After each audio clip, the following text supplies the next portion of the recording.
Comenzamos entonces con el teatro griego en estos distintos aspectos, ¿no? El teatro, tanto la tragedia y la comedia, pueden considerarse como espectáculo o representación. Ahí vamos a desarrollar tanto los aspectos físicos del teatro como los aspectos sociales y el vínculo en particular muy fuerte, muy intenso con Dionisos y las fiestas dionisíacas, y trataremos de entender también lo propio del concepto de fiesta.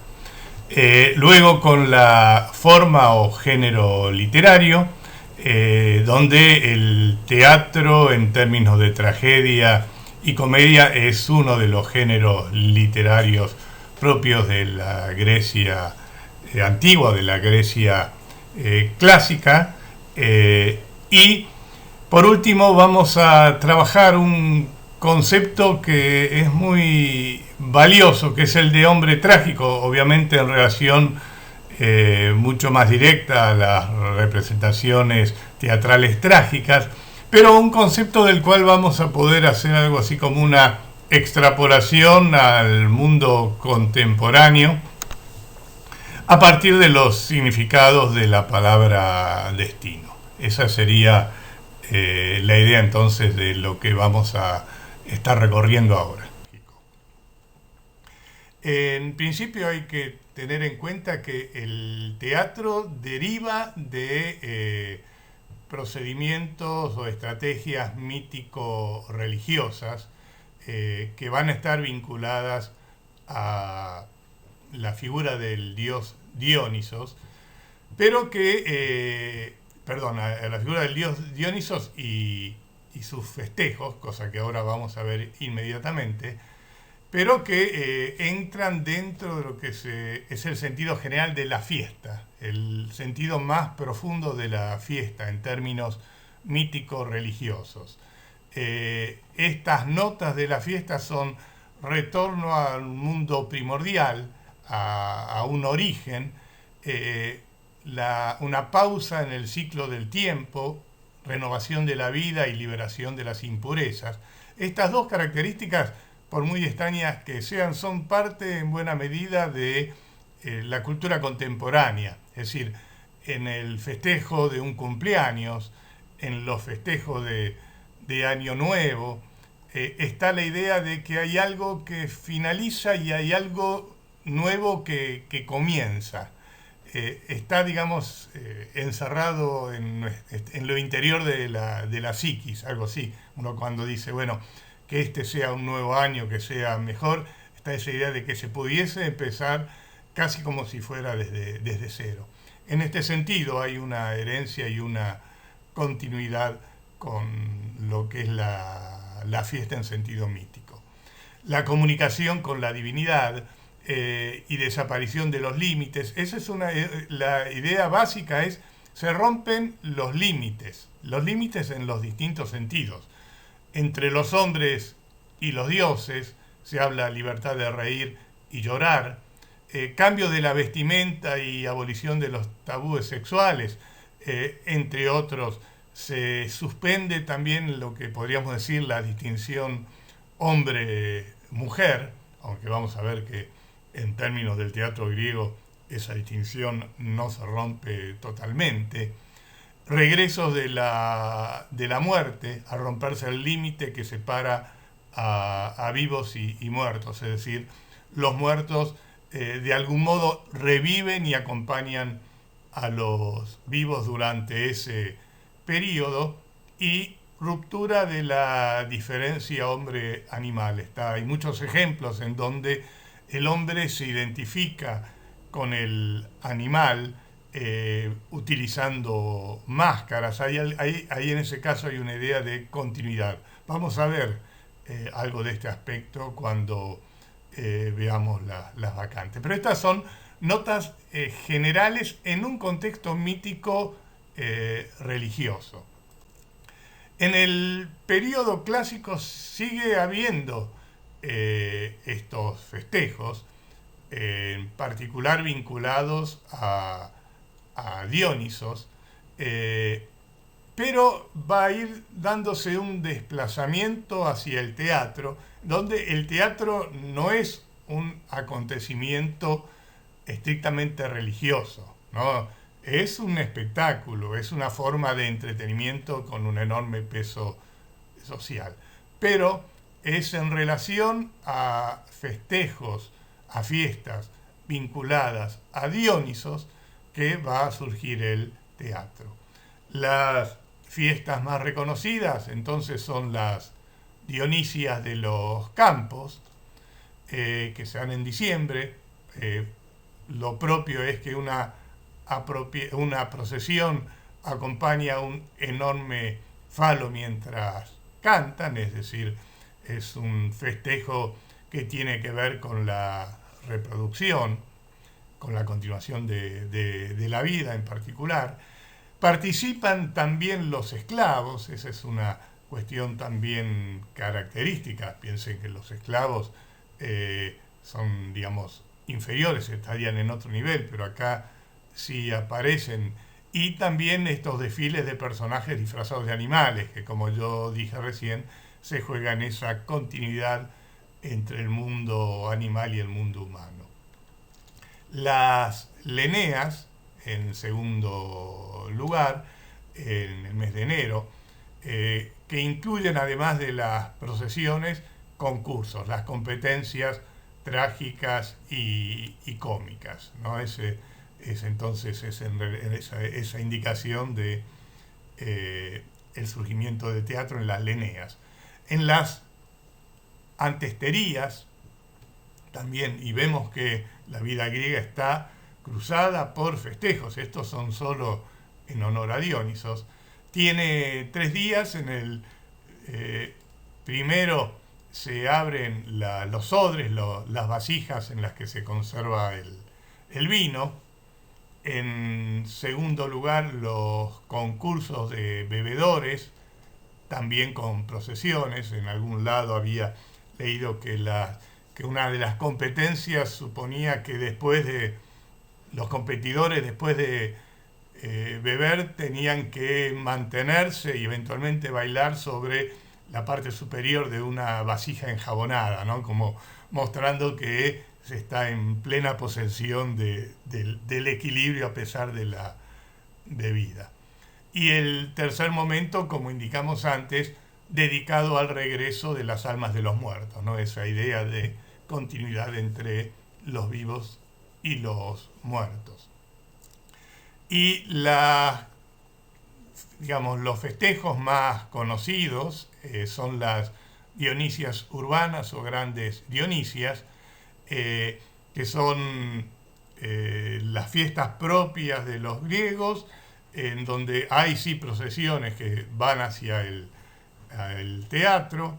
El coro se va a ubicar en la orquesta y en donde tiene un rol fundamental los concursos teatrales. No son competencias teatrales las que van a ocurrir. Tomemos nota que si bien no hay una certeza absoluta de la etimología, la palabra tragedia se ligaría a trago, que es el macho cabrío, a su canto. Alguna versión habla del sacrificio del macho cabrío. Se ubica así esta cuestión de la separación del coro de adoradores de Dionisos con el actor Tepsis en las Dionisias urbanas en el 536. Y acá la ubicación del teatro de Dionisos estaba en la ladera de la Acrópolis. En realidad habría que hacer una corrección, digamos. En la ladera de la Acrópolis siguen estando los restos del teatro de Dionisos. Es una de las ruinas que están en muy buen estado. No puedo asegurarles si son exactamente las mismas, probablemente no del año 536 y que hayan tenido diferentes reconstrucciones posteriores. Al principio entonces en esas representaciones lo que se cantaba, lo que se contaba era la historia de Dionisos, algo de esa historia vamos a ver luego, y luego las historias que incluyen a los héroes de la historia clásica que han sido el alimento fundamental, los héroes y los dioses que han sido el alimento fundamental de las tragedias. En honor a Dioniso se cantaban los ditirambos que aluden a su doble nacimiento, tema que vamos a ver dentro de un rato. Acá ven una imagen de un teatro, vemos el espacio abierto, ahí en el centro, que aparentemente hay una persona, bueno, es en donde estaría una especie de piedra a ras del piso, que sería la Timele, que es digamos, el lugar del teatro que recuerda a la figura de Dionisos. A la derecha entonces, donde está la orquesta, es el lugar en donde se desplazaba el coro. Hoy en día, digamos, este tipo de teatros, por ejemplo, como teatro cerrado, está la sala Casa Cubierta en el Teatro General San Martín, y en otros teatros, digamos, más clásicos y grandes, la zona de la orquesta es el lugar donde está la orquesta, y en muchos casos es en el foso desde donde se la ubicaba. El más clásico, bueno, es en el Colón. La zona esta que se llama el Coilón es la zona donde estaban los espectadores.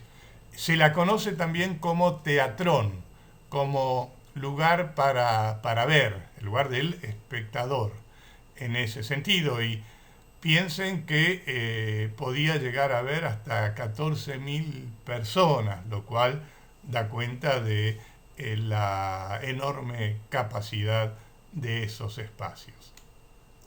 Y en esta vista desde plano también están marcadas el proscenio, es esta zona de acá que estoy marcando, proscenio antes de la esquene, que estrictamente es el lugar en donde se actuaba.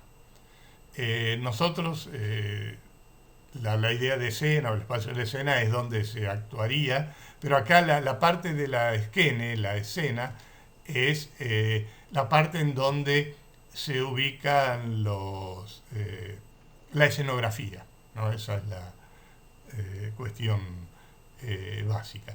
A la izquierda, ese teatro que tenemos, creo que apostaría que es el de Epidauro, que está en Epidauro, es bastante lejos de Atenas. Les mencioné recién el teatro de Dionisos en la ladera de la Acrópolis. En Delfos, también es un lugar fundamental y del cual ya he hablado en el momento de la religión griega, también hay mucho, digamos, hay un teatro y hay un estadio, es en lo alto, en lo alto de las montañas, pero hay también un teatro bastante bien conservado. Hay en Taormina, en Sicilia, otro muy lindo teatro que está también como retomado después por los romanos. En ese teatro se filmó parte de algunas escenas de la película deliciosa Afrodita de Woody Allen. Pero hay varios otros teatros más en distintos territorios griegos que se han conservado de ese momento y que dan cuenta de la importancia que tenía para los griegos. Piedra central que recuerda a Dioniso, si uno, digamos, metafóricamente podría decir que el teatro es un templo a cielo abierto en honor a Dionisos. El proskenio, el lugar donde se actuaba, y como dije recién, la esquene, que es la zona de la escenografía, y donde también cambia el personaje sus vestimentas, es decir, hay un uso importante de la escenografía. Tiene partes cantadas y dialogadas. Las dialogadas están entre el prólogo, digamos, en el prólogo, en cada uno de los episodios, y en el éxodo, que es la parte final, y hay partes cantadas que son luego del prólogo y entre cada uno de los episodios, y cada una tiene nombres característicos. Tengan en cuenta que el teatro fue evolucionando desde 1 hasta 3 personajes. Pero el hecho de que pueda haber 3 personajes, que fue el momento obviamente más desarrollado del teatro, no afecta a la cantidad. Perdón, vamos de nuevo. El teatro puede tener de 1 a 3 actores. Evolucionó hasta los 3 actores, digamos, con sus roles principales, pero el número de personajes podía ser mucho mayor. Y podía ser mucho mayor, es decir, un actor tener más de un personaje, porque mediante la máscara, mediante la vestimenta, asumía los diferentes roles que le tocaran. Se diferencia entonces el protagonista, palabra que nosotros conocemos, pero que en su significado más profundo sería primer agonista, en donde la palabra agón indica lucha o enfrentamiento, es decir, está jugándose siempre que hay algo así como una tensión, una oposición, un conflicto, que es lo que también va a ir haciendo avanzar la trama en el teatro. Entonces, vamos a tener el protagonista, el deuteragonista, que sería el segundo agonista, segundo actor, y el triagonista, ¿no? el tercero. Un lugar fundamental del teatro es el del coro. El coro está vinculado a esas fiestas en honor a Dionisos. Es del coro que se va a separar uno de sus integrantes, y en ese proceso de separación se genera lo que sería propiamente el teatro. Tiene un número variable de 12 o más personajes. Hay un personaje principal que es el corifeo, que muchas veces toma la palabra, que habla a él, en vez de estar cantando, habla al público o a los personajes, pero en representación del coro.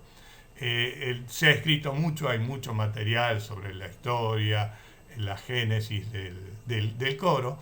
En general se entiende que representa una opinión general, funciona como nexo intermediario entre los personajes y el público, y muchas veces también da cuenta de instancias reflexivas.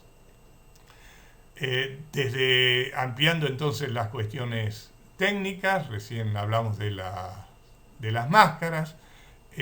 Hay tipos de máscaras que van a permitir identificar el rol del personaje.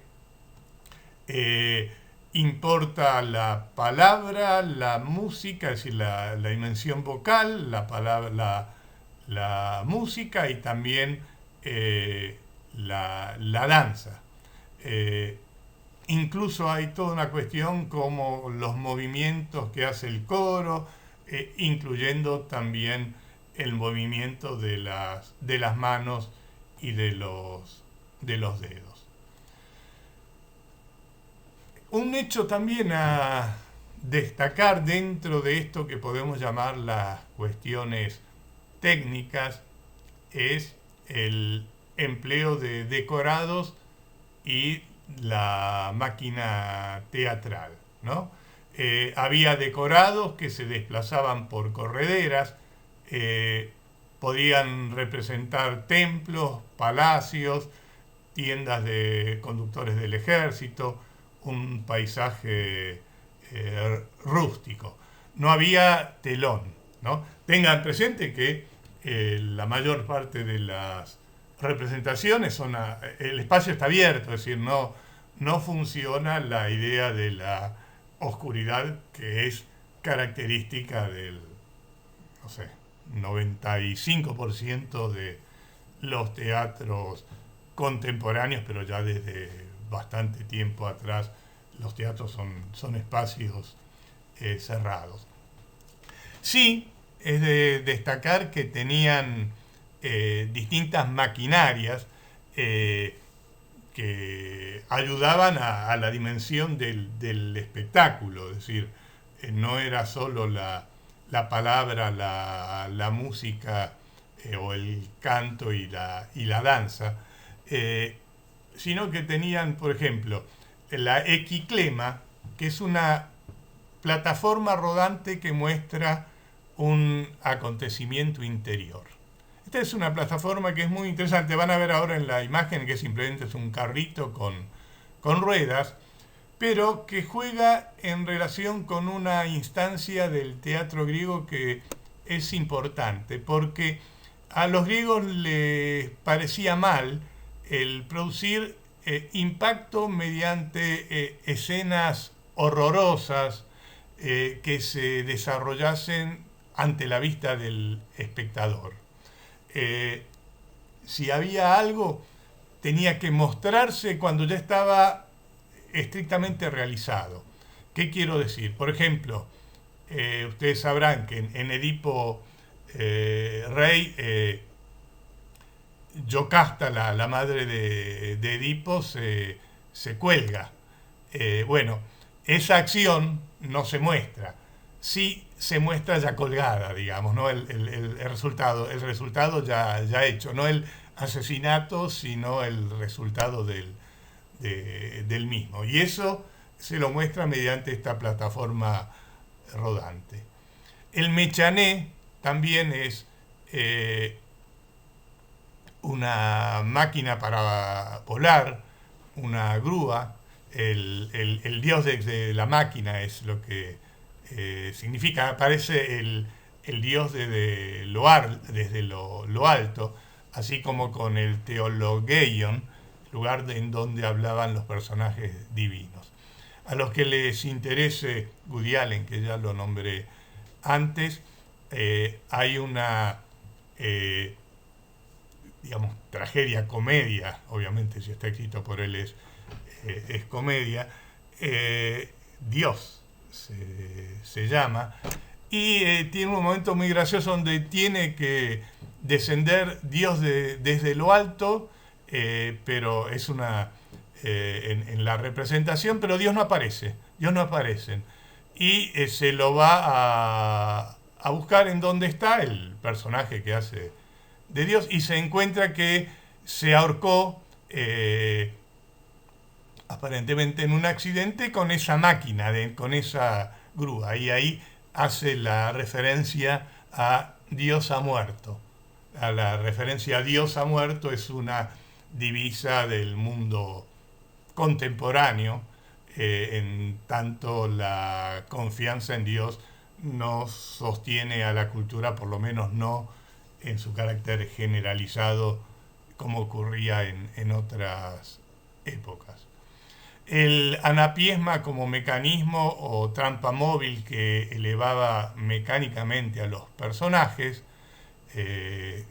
los dioses del infierno, las almas de los muertos que vienen del Hades, y el bronteion, bramido del trueno, que era un recipiente de estaño en el que se arrojaban piedras y hierros, ¿no? Es decir, vemos que todos estos son mecanismos que ayudan a constituir el espectáculo, a darle credibilidad, a ayudar a la creación del ambiente propicio para que todo aquello que estamos viendo sea verosímil, sea creíble, que es el efecto que el teatro busca, por lo menos el teatro tradicional. Se destacan también los trajes y túnicas de los personajes y su calzado, que se lo conoce como coturno, y todo esto apunta a hacer resaltar o a destacarlo, hacerlo más grandioso y también más notable al personaje. Acá tenemos algunas imágenes, esto lo encontré como ejemplo de coturno, las sandalias bastante elevadas, acá algunos personajes bailando con sus máscaras, y acá ven, ahí está la equiclema, como ese carrito con ruedas y distintos niveles de la representación y el dios ex machina, que se lo muestra con la grúa que lo eleva, como algunos de los ejemplos de esos dispositivos. Y acá este conjunto también de máscaras, sinceramente no las encontré como máscaras antiguas, no puedo plantear el grado de verosimilitud, son en general parecerían no solo rígidas, sino de un material que no estoy seguro si era el que correspondía, pero bueno, vemos las distintas expresiones y varias nos podemos dar cuenta que van dentro, corresponden a la tragedia, y otras que corresponden a la comedia, ¿no? Estas son claras para comedia, esta otra también, hay otras más solemnes que podemos imaginar vinculadas a la tragedia, por ejemplo. Desde el aspecto social, planteamos entonces que hay un proceso de selección por medio del arconte, que es un funcionario del gobierno que elige a los coregas.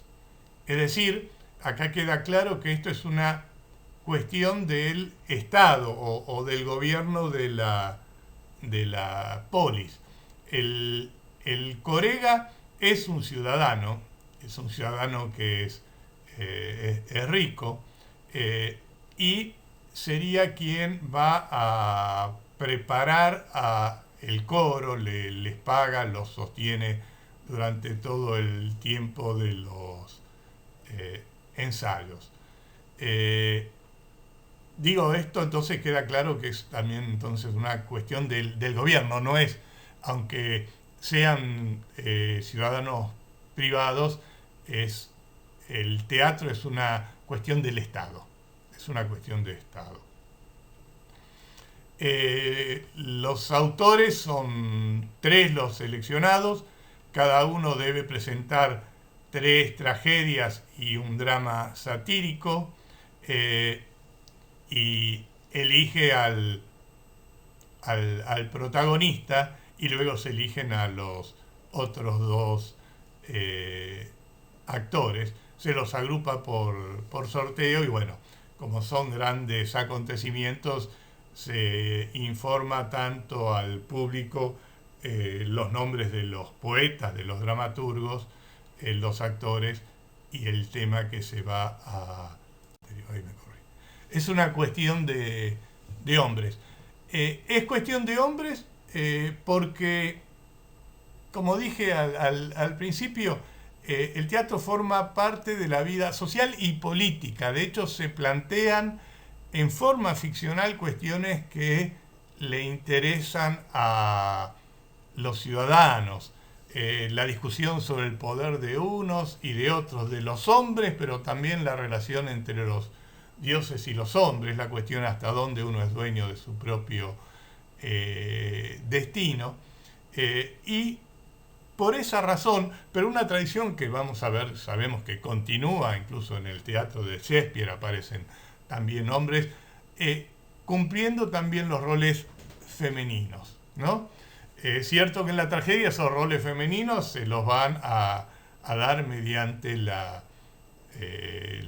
vestimenta y la máscara. Pero también hay algunos ejemplos que dice que en la comedia, donde hay casos que aparecen mujeres desnudas, el rol también lo cumplen hombres con una especie de malla que tapa sus partes masculinas y con dibujos indican o permiten fácilmente entender esa identificación femenina.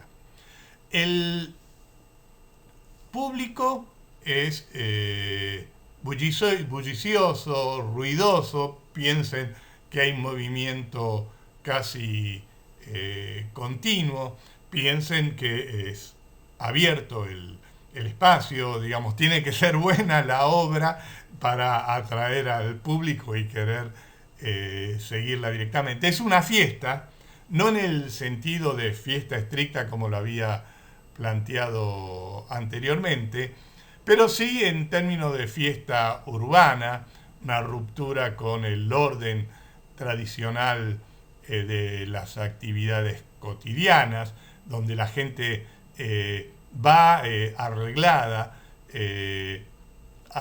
como si fuera para una ceremonia religiosa. Era aceptable que hubiera mujeres que concurriesen a ver la tragedia, pero entendidas como mujeres también honorables. En las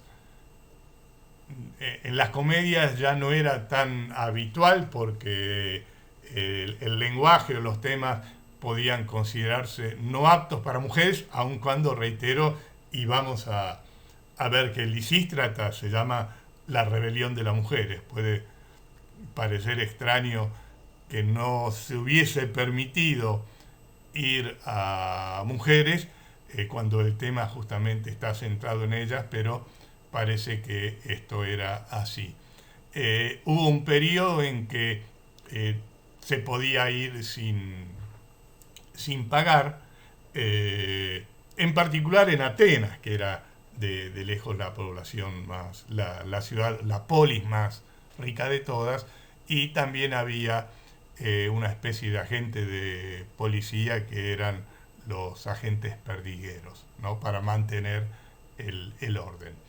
Y como dijimos antes, eran competencias. El ser ganador de una competencia obviamente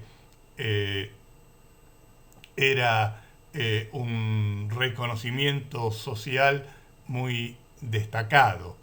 La clasificación final estaba dada por un jurado elegido lo más democráticamente posible para evitar el fraude, pero el premio, digamos, es un premio honorífico, es el de una corona de hiedra, ¿no? Que se la da en el teatro, con lo cual vemos que sigue, por lo menos en cierta dimensión, puesta en juego la importancia de la fama, de la gloria que habíamos visto cuando hablamos del guerrero homérico.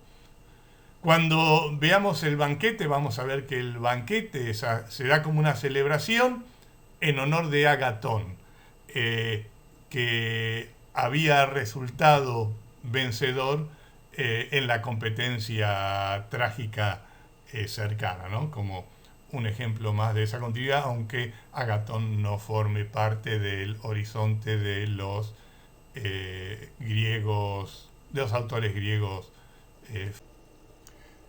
Continuamos entonces con el segundo aspecto que había planteado, que era la forma literaria. Tengamos en cuenta entonces que el tipo de literatura de la Grecia clásica está, digamos, puede ser de los siguientes tipos. La poesía épica, que ya la vimos con el ejemplo de Homero y la Ilíada. La Odisea sería otro ejemplo, es decir, donde están esas grandes luchas de personajes y los dioses están en una relación muy directa. Está también la lírica. Yo me había referido ya en su momento a cuando el poeta se convierte como un parásito desde de una clase más poderosa, que era lo que habíamos visto, no sé si recuerdan, en el capítulo de Detiene el proceso de secularización, pero también en ese momento había dicho que era una poesía igual mayúscula. Está obviamente muy estudiado, la gente de letras tendrá que detenerse en ellos. Algunos de esos personajes principales son Píndaro, Safo, Simónides, Teognis, entre otros. Y básicamente entonces la tragedia, ¿no? Con sus tres principales representantes, Esquilo, Sófocles y Eurípides en ese orden cronológico. Y por último la comedia con Aristófanes como el más destacado de los escritores cómicos. De la tragedia se han escrito muchas. Ya ven ahí que Sófocles habría escrito 130 obras y solo se conservan 7. De Esquilo se conservan solo 7 y de Eurípides 19, es decir, en total se conservan solo 33 tragedias. Si uno quiere, hasta como una especie de consuelo, es el pensar que la selección del tiempo permitió que sobrevivieran las mejores, pero bueno, eso es una simple suposición. Quien teorizó sobre la tragedia y su texto se ha mantenido a lo largo de los siglos como, digamos, una documentación, ha sido Aristóteles. Aristóteles escribe posteriormente, en el siglo IV. La poética de Aristóteles es el texto principal, y se lo ha entendido durante mucho tiempo como un texto prescriptivo, es decir, un texto que decía cómo deberían escribirse las tragedias, y no tanto que Aristóteles estaba describiendo qué era lo que o cómo se entendía o funcionaba la tragedia. No es lo mismo un texto descriptivo que otro prescriptivo. Pero detengámonos en la definición de tragedia, que tiene elementos que son muy importantes para observar detenidamente. La definición que da Aristóteles en su Poética es: la tragedia es una imitación de acción digna y completa, de amplitud adecuada, con lenguaje que deleita por su suavidad. Imitación que se efectúa por medio de personajes en acción y no narrativamente, logrando por medio de la piedad y el temor la expurgación de tales pasiones. No, es un texto importante, y retomemos algunos de los elementos que están presentes allí. La primera es la palabra imitación. La palabra imitación es la traducción del griego mímesis. Se la puede entender como simulación. Actuar es como si lo que se está representando tiene que ser verosímil, es decir, tiene que ser creíble. La verosimilitud es un elemento fundamental. Las acciones que se vayan a dar van a componer una fábula o trama o una historia, ¿no? Pero es esa idea del cómo sí, lo que se muestra en teatro tiene que ser creíble, pero obviamente no ocurre. Lo que se muestra estrictamente no ocurre tal como se lo entienden. Ese es un elemento que es tradicional a toda ficción, sea cine, sea teatro. Es decir, si un personaje mata a otro personaje, no quiere decir que en la realidad lo está matando. Eso es un tema que es muy interesante. Los que hagan arte van a tener que investigarlo. Es decir, hay también, diríamos, algo así como un aprendizaje para ver ficciones. Se cuenta que dentro de las anécdotas, que en una de las primeras representaciones del teatro en Buenos Aires, en el teatro La Ranchería, se había representado una obra de Juan Moreira. Juan Moreira era un gaucho que robaba pero beneficiaba a los pobres, una especie de Robin Hood criollo. Pero en la representación hay un momento en que Moreira está escapando y un sargento militar con su bayoneta lo ensalta por la espalda, y la anécdota que quedó es que del público se levantó un gaucho furioso con su propio facón y se fue al escenario a pelearlo diciéndole: así no se mata a un hombre, no se mata a un hombre por la espalda. Y también las anécdotas que se vinculan al inicio del cine, en donde las primeras filmaciones con una cámara fija daban cuenta de una locomotora que entraba a una estación, pero estaba, digamos, la locomotora apuntada hacia lo que podríamos decir la sala, y cuando entraba la locomotora se cuenta que el público se levantó espantado, creyendo que obviamente era la entrada en ese propio espacio, ¿no? Hay materiales por ese lado que son interesantes. La idea, entonces, reitero, no es la verdad, sino es la verosimilitud. La tragedia es una imitación de acción digna y completa. La idea de completud está haciendo referencia a que debe tener principio, medio y fin. Y en los acontecimientos debe pasarse de felicidad a desgracia o viceversa. En general se pasa de felicidad a desgracia. Ese cambio es lo que se conoce como la peripecia, y un elemento también propio de la tragedia es que hay un reconocimiento, hay un momento en que se da cuenta de algo que se había hecho mal. En Edipo, cuando Edipo se da cuenta de que había matado a su padre y que su madre era también su esposa. En Las Bacantes va a estar el momento en que la madre de Penteo se da cuenta de que aquel a quien se había matado era su propio hijo y no a un león. Discúlpenme si estoy spoileando a los que todavía no la leyeron. Y esos momentos, que suponen también entonces un cambio de felicidad en desgracia, se conocen como anagnórisis, reconocimiento.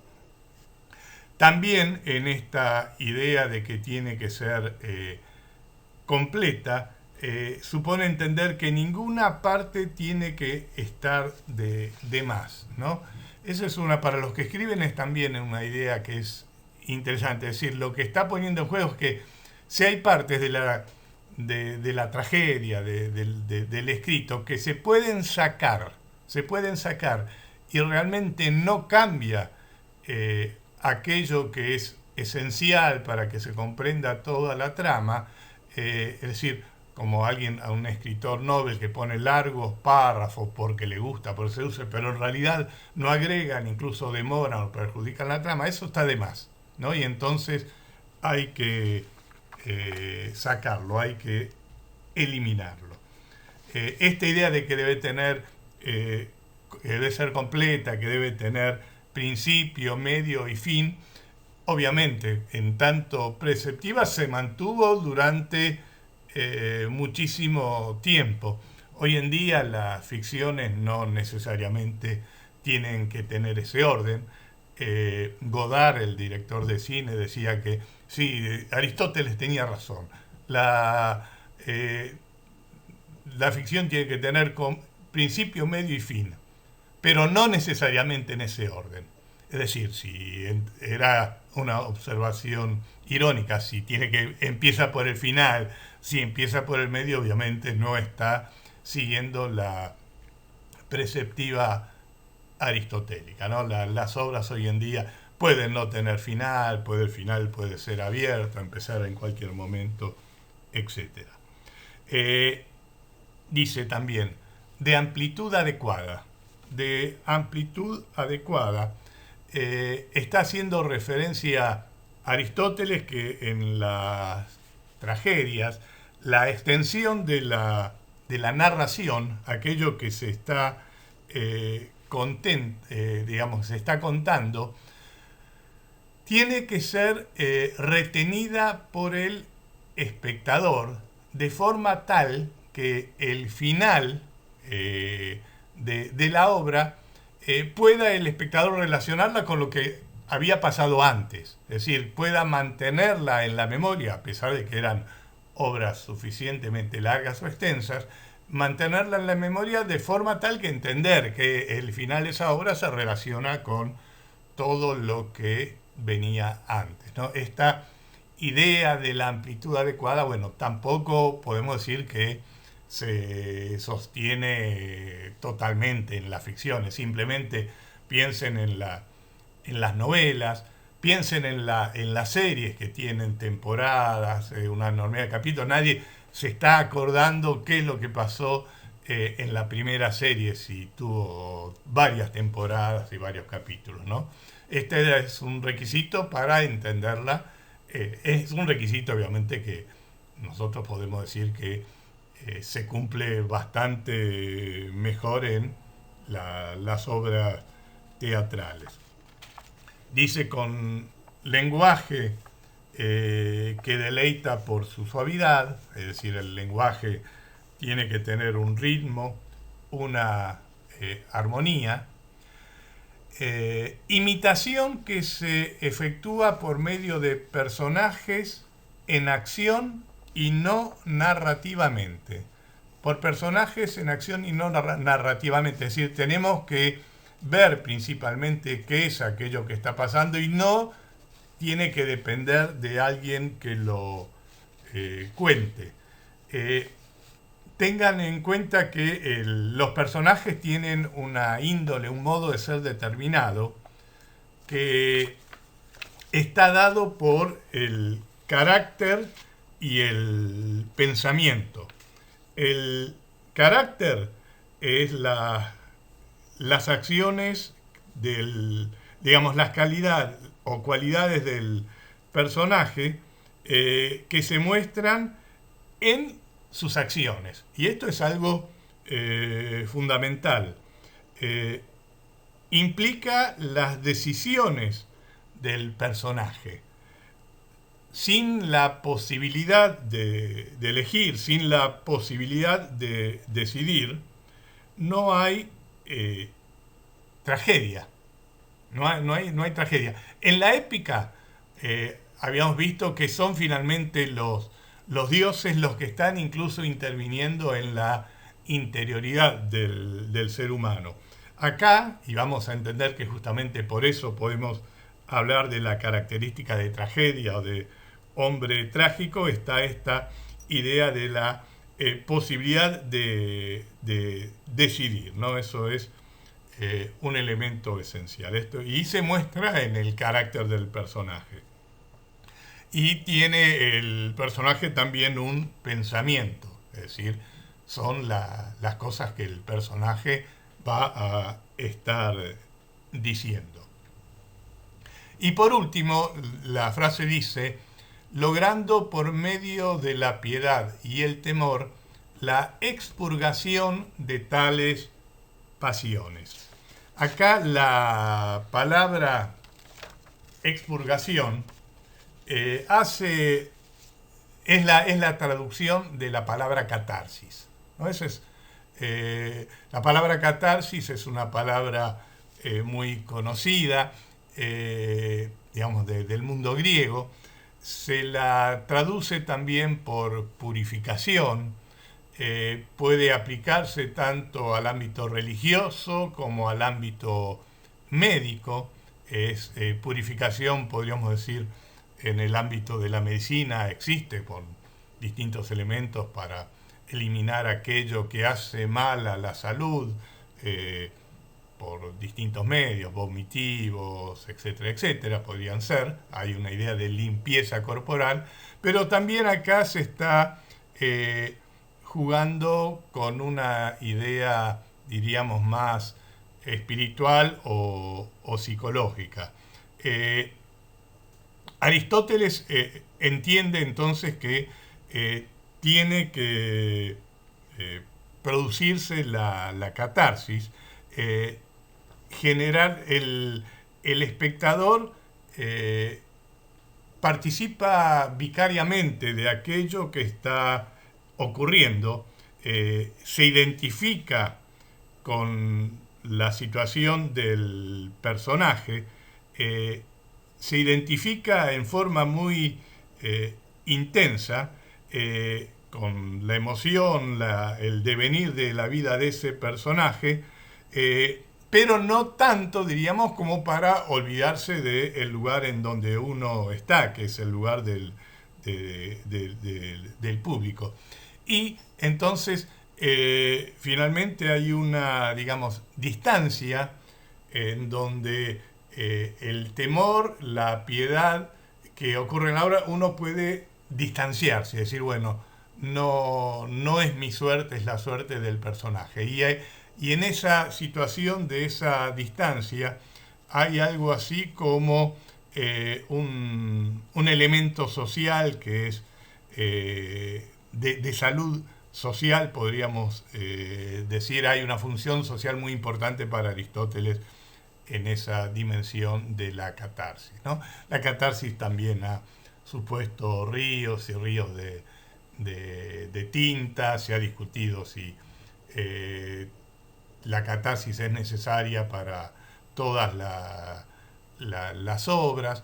Por lo menos uno entiende una cierta dimensión, hasta diríamos física, ¿no? El hecho de conmoverse y llorar en una obra de ficción, ¿no? Quiere decir que ha habido una enorme identificación con aquello que ha pasado, ¿no? Y se dice, me lloré todo, y sale uno mejor, ¿no? En ese sentido, como aliviado psicológicamente.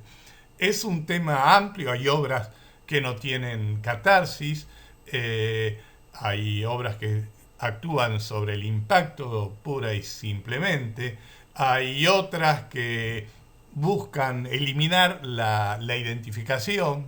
Varias de las obras de Bertolt Brecht, podrían asociarse a esa dimensión, ¿no? Pero bueno, acá aparece ese tema como un tema fundamental para las tragedias, y es Aristóteles quien nos lo presenta.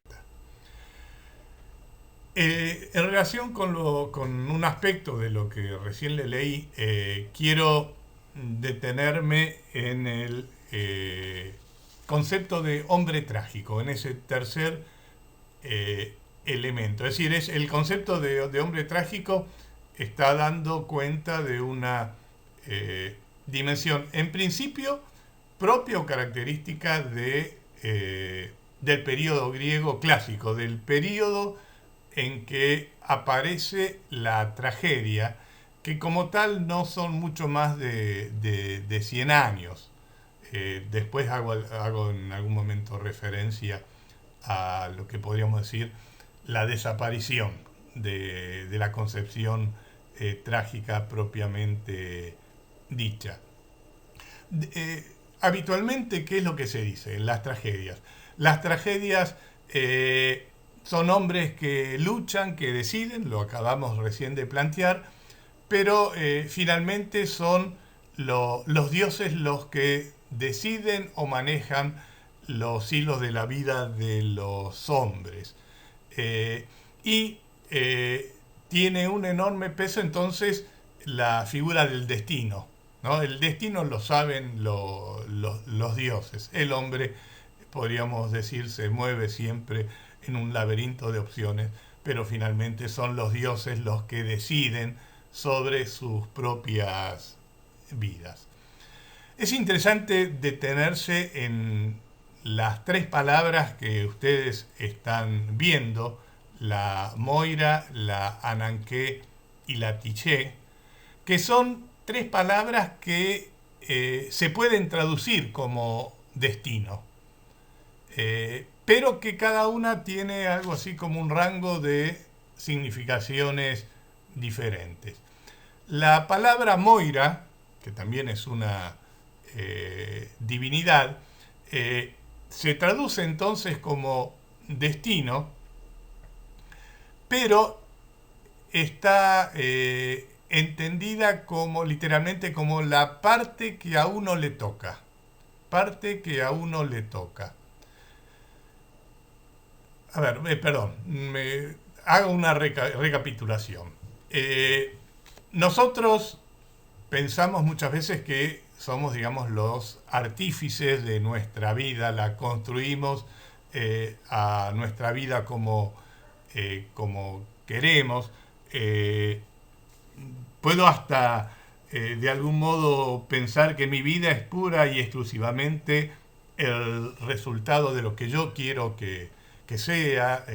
Tenemos una valoración muy fuerte del esfuerzo, de la voluntad, pero es interesante contraponer esa concepción a estos tres significados de la palabra destino, y ver cómo en realidad a través de ella también podemos repensar nuestra vida. Retomo entonces. La Moira se traduce como la parte que a uno le toca.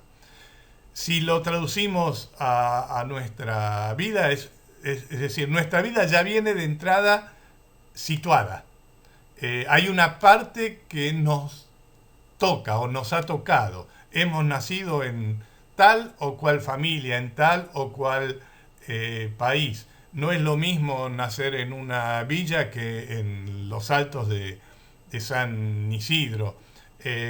No es lo mismo nacer en la Argentina que haber nacido en China. Podemos multiplicar las situaciones que dan cuenta del lugar en donde nosotros nacemos. Buena parte de esa concepción de lo que podríamos llamar el ser ahí, digamos, nuestra existencia como situada, algo de eso vamos a ver también cuando nos refiramos a Sartre, está englobado en la idea de Moira. Nosotros no la elegimos, no elegimos dónde, cómo nacer, los padres que nos tocaron, las situaciones económicas, y sabemos, obviamente, el enorme peso que tiene para el devenir de nuestra vida, que podamos elegir, pero toda elección siempre va a estar situada en relación con esos puntos de partida. La siguiente palabra, Ananké, puede también traducirse como necesidad, ¿no? Lo necesario es lo opuesto a lo contingente. Lo necesario es aquello que no se puede evitar. Y en ese sentido también nuestra vida está tenida por Ananké. La Ananké es, diríamos, una parte de nuestro destino. Como seres vivientes estamos sujetos a el crecimiento, desarrollo y muerte finalmente. Es por muchas tecnologías médicas que pueda desearse, eso es inevitable, va a ser inevitable las cuestiones de tener que conseguir el alimento, va a ser inevitable que aquellos que nos antecedieron y que pueden estar formando parte de nuestros afectos más intensos, si se mantiene ese, llamémosle, orden natural, van a desaparecer antes que nosotros y darnos dolor, o que la enfermedad también nos acompañe. Son partes, digamos, necesarias de la vida y por lo tanto también podemos pensar nuestra vida como cubiertas por Ananké. Y por último, la palabra tishé, que se puede traducir, que es una de las traducciones también de destino, puede traducirse también como azar o fortuna, da cuenta de que lo imprevisto también forma parte de nuestra vida, ¿no? Es decir, podemos nosotros haber planificado y organizado perfectamente nuestra vida, podemos planificar el tiempo que le vamos a dar a, no sé, a nuestra carrera universitaria, tal vez planifique tener familia o cualquier otra cosa que en realidad forma parte de nuestra vida en tanto siempre vivimos proyectando. Organizamos todo eso, salimos a la calle y nos atropella un colectivo, por ponerlo así en ese modo trágico, o resulta que habíamos comprado, no sé, un número de la lotería o de lo que sea, y de repente nos volvimos millonarios y nos da perspectivas que no teníamos antes. Ese es el territorio de la tijé, ¿no? Es decir, del azar, de la fortuna. Lo imprevisible también forma parte de nuestra vida. Entonces, ven, Moira, Ananké, tijé son significados de la palabra destino. Los griegos lo pueden traducir en términos de divinidades, pero vemos que el contenido conceptual nos sirve, nos interesa. Es decir, hay una dimensión trágica en ese sentido que es para pensar, igual vamos para plantear.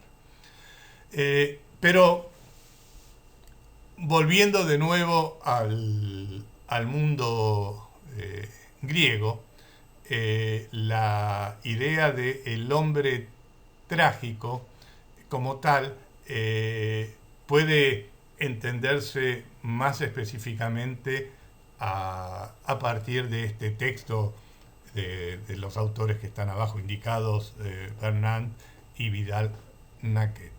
El texto dice así: hay una conciencia trágica de la responsabilidad cuando los planos humano y divino aparecen como inseparables. El sentido trágico de la responsabilidad surge cuando la acción humana se constituye en objeto de reflexión, aun cuando todavía no ha adquirido un estatuto lo bastante claro como para bastarse plenamente a sí misma. El dominio propio de la tragedia se sitúa en esa zona fronteriza en la que los actos humanos van a articularse con las potencias divinas, donde revelan su sentido verdadero, ignorado incluso por aquellos que han tomado la iniciativa y cargan con su responsabilidad, insertándose en un orden que sobrepasa al hombre y se le escapa. ¿Qué es lo que se está queriendo decir acá? Se está diciendo que en el periodo de la tragedia hay algo así como una dimensión que juega en un doble plano, el plano humano y el plano divino. ¿Qué es lo que se está queriendo decir acá? Entonces es que hay un plano humano que es lo propio del periodo clásico, podemos vincularlo incluso a la democracia, es decir, el hombre tiene o adquiere conciencia de sus fuerzas, de lo importante que son sus decisiones, de la importancia que tiene el consenso y el acuerdo para las distintas decisiones de la vida individual, de la vida política, pero también en términos de la vida individual, digamos, eso que habíamos planteado como la construcción de la propia vida. Pero al mismo tiempo advierte continuamente que hay un plano de esa misma vida que escapa de su control. En términos estrictos, podríamos decir, bueno, son los dioses los que finalmente deciden qué es lo que va a pasar con las acciones humanas, con las decisiones humanas, con las vidas humanas. Son finalmente los dioses. Pero hay tragedia solo porque el hombre decide. En la épica eso no ocurría. Había una unión muy fuerte entre el orden de los dioses y el orden humano. Mientras que en la tragedia, digamos, el plano humano y el plano divino están, diríamos, suficientemente separados para que los hombres sientan que tienen su iniciativa, pero al mismo tiempo no están tanto para que finalmente esa iniciativa sea relativa, insuficiente y sean los dioses los que finalmente ordenan y saben qué es lo que va a pasar, ¿no? En ese sentido aparece esta idea de conciencia trágica. Hay responsabilidad, pero al mismo tiempo el misterio, la incertidumbre, lo desconocido, en este caso podríamos llamarlo lo divino, escapa al control de los hombres. Acá entonces quiero también hacer algo así como un agregado o alguna reflexión posterior. Dije antes, y habitualmente se dice, y estos autores, Bernat y Vidal-Naquet, lo focalizan, que la tragedia dura cerca de 100 años o poco más. Después, como tal, va a desaparecer. Pero yo voy más allá para plantear que la desaparición de la tragedia se da en particular, podríamos decir, con la cultura cristiana y con la cultura científica, ¿no? Con el cristianismo, que sabemos se desarrolla en particular a partir del inicio de nuestra era, y con la cultura científica que tiene un mayor peso en la edad moderna. ¿Qué es lo que quiero decir con esto? En la cultura cristiana, el mundo puede tener dolor, el sufrimiento obviamente es reconocido, es parte de la vida, las distintas formas del dolor, pero en términos cristianos hay algo así como una promesa a futuro, ¿no? Hay una promesa de consolación a futuro. Ten fe, soporta lo que tengas que soportar, cree en Dios firmemente y el día de mañana, con una vida post-mortem, vas a poder ser compensado por ese dolor que sufriste. Entonces, hay una solución. No hay tragedia porque hay solución. El dolor forma parte, pero va a tener una justificación a posteriori, obviamente para el creyente, para aquel que tiene el comportamiento adecuado. Es una dimensión de la, digamos, lo que podemos decir la muerte de la tragedia, ¿no? La muerte de la tragedia. Y dije también, hay algo así como una dimensión de muerte de la tragedia en lo que sería la modernidad. La modernidad en términos de desarrollo científico, es decir, la ciencia como una promesa de mejora, ¿no? Hay dolor, hay sufrimiento, hay enfermedades. Bueno, con mayor desarrollo científico ese dolor, ese sufrimiento, por ejemplo, ligado a la enfermedad, va a desaparecer. Ahora estamos en esta situación, pero a futuro el desarrollo científico va a permitirnos mejorar todo eso. En ese sentido, también funciona la idea de promesa a futuro que permite hacer, digamos, como consolable esta realidad. Bueno, yo no, pero mis hijos van a tener un futuro mejor, ¿no? Como sea que se lo pueda plantear esta idea. En ese sentido, también diríamos, no hay tragedia.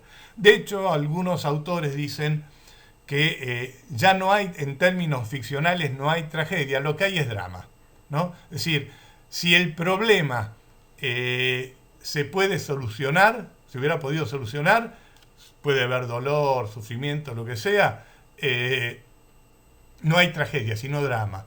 Hubo una explosión, un accidente, murieron muchas personas, jóvenes o lo que sea. Si eso se hubiera podido controlar técnicamente con las personas responsables, etcétera, el problema no hubiera surgido. Si se hubiera podido resolver, entonces se entiende esa idea de que no habría tragedia, sino drama, responsabilidad humana en haber solucionado aquello que se hizo.